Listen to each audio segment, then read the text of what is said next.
My name is Nemanja and today we are talking about Liquibase. Liquibase is a database versioning tool.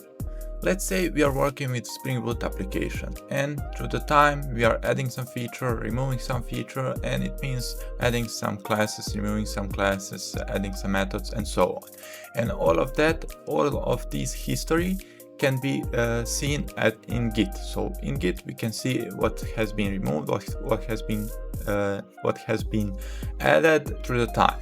But what about database changes? It would be useful to have some kind of tool that will show us changes in a database. And there is, and it's called Liquibase. So Liquibase is basically Git for database. It gives us the possibility to see all the changes related to the database. Adding new column, removing columns, adding new tables, adding relationship, removing relationships.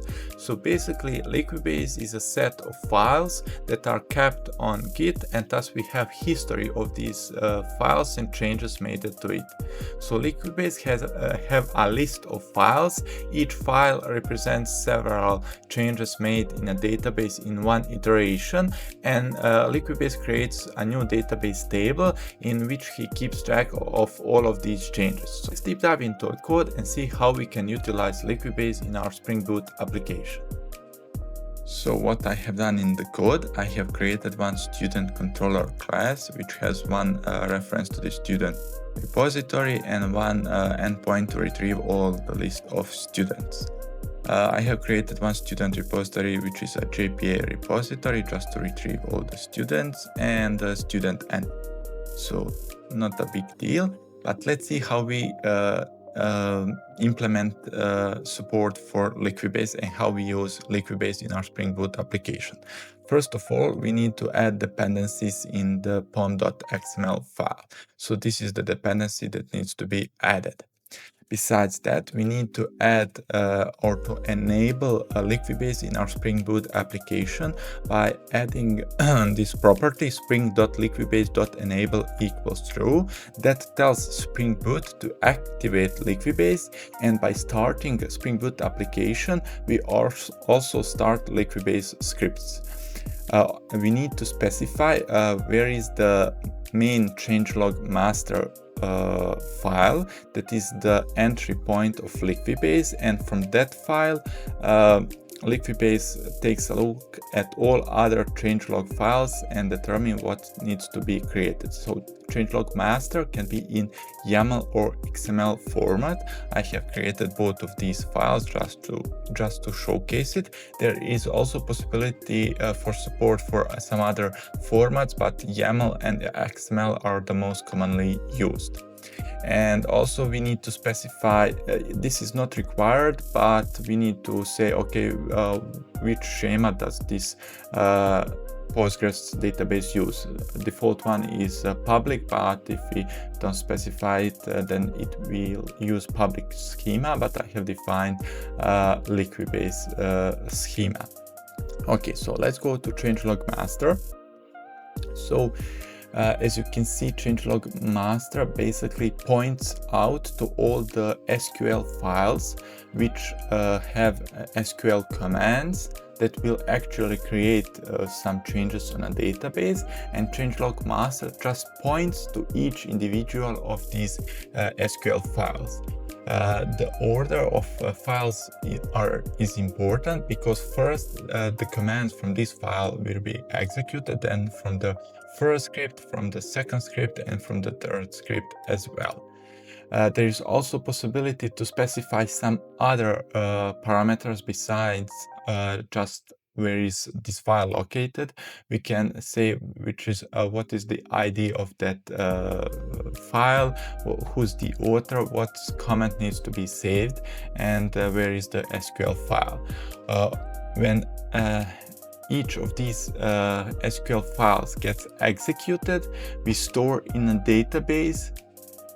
Liquibase actually stores in its own table in database necessary data for for him to keep track which script is executed. So it means that Liquibase does not execute all the scripts every time the Spring Boot is executed. No, it executes one or many SQL scripts, and then adds new entry in a database and says, okay, I have executed initial schema.sql on this date, and order of executed is 1. This is what I have said. The order of the scripts that you put in changelog master reflects to the order executed. And also there is some checksum, so if we prefer do some changes on that script, we will get some exception from the Liquibase saying, okay, you have changed the script that has already been executed. And also we can add some description and comments and so on. So as you can notice, there is only 3 entries in my database, and I have 4 scripts. So what does it take to add new changes? Nothing too much. We just need to create a new script. I have created third script.sql, and then I say create, let's say create column grade, add, how does it go? We can do something like alter table students, add column, let's say third column, and we say bar chart. As you can see, these changes are not executed, and if we go to the student table, there is no third column option. But when we start the Spring Boot application, it will see that the third script, which we referenced here, is not added in the database changelog table, and thus it will execute all the SQL commands from the third script and do the necessary changes on the database. So if the application has been started, if we go to the database, refresh it, as you can see, third column has been shown. So basically with this, we can keep track of all the changes we have. Firstly, we have created an initial schema, then the first script, then the second script, then the third script, and so on. So after a couple of months or years of development, we can go back to a file of our changes and see, okay, what has been changed in the previous time and what has been added. Let's go once over what needs to be created. First, we need to create pom.xml. We need to add new dependency in pom.xml file to the Liquibase. Then we need to enable Liquibase in Spring Boot application by adding this property. Also, we need to specify changelog master. Changelog master is the main entry point for the Liquibase, which points to each individual script. Then we need to create that changelog and then to point to each individual SQL script. So initial schema, first script, second script, and so on. So by this, we keep track of all of our database changes. I have also created XML file to see how does it differ to the YAML representation. This XML file includes some additional data like ID of that change set, who's the author, what is the context, and so on. But I prefer more YAML approach, but it's up to you to decide which format do you want to use. What happens when you want to delete some column from a table? Is it enough to just delete the entry from here? Let's see what happens.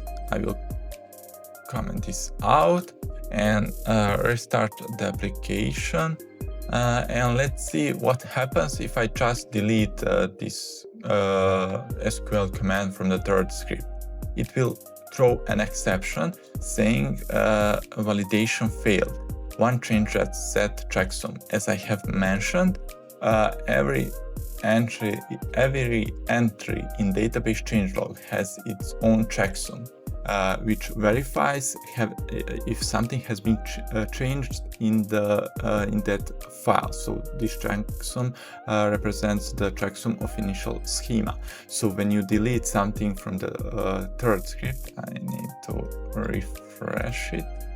Yeah, from the third script, we will get a validation error. So how do we then delete this third column? First we have added it, but now we want to delete it. And we just create another script, nothing special. We just say, okay, create new file. We say for script.sql, and then we drop that specific column. So we just say alter table student drop column third, how is it called exactly, third column, because Liquibase will not execute all the previous scripts that have already been executed. He only looks for the new scripts, and in our particular case it will be for script. I misspelled that, just a second to rename it. Fourth script, and also don't forget to add the reference to the changelog.master, so that the Liquibase knows that he needs to reference that new script and needs to look for the changes. Yes, this is, yeah. And let's start the application now and see if there will be a validation error as there were previously, and if the third column have been deleted. So as you can see, application had been started successfully, and if we go to the changelog, then let's refresh it. Okay, we have new entry in a changelog, database changelog. As you can see, it's fourth script. And then if we go to the student table and say, okay, refresh it, the third column has gone. So now we can see that in the past there was a need for adding a third column, but later in the time, for some business needs or for some other reasons, we needed to drop that column. What are your thoughts about Liquibase? Have you used it previously? Do you find it useful? In my opinion, it's not too complicated, but what about you? Do you find this complicated?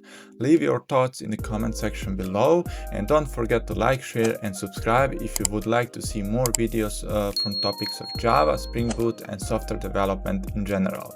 See you in the next video.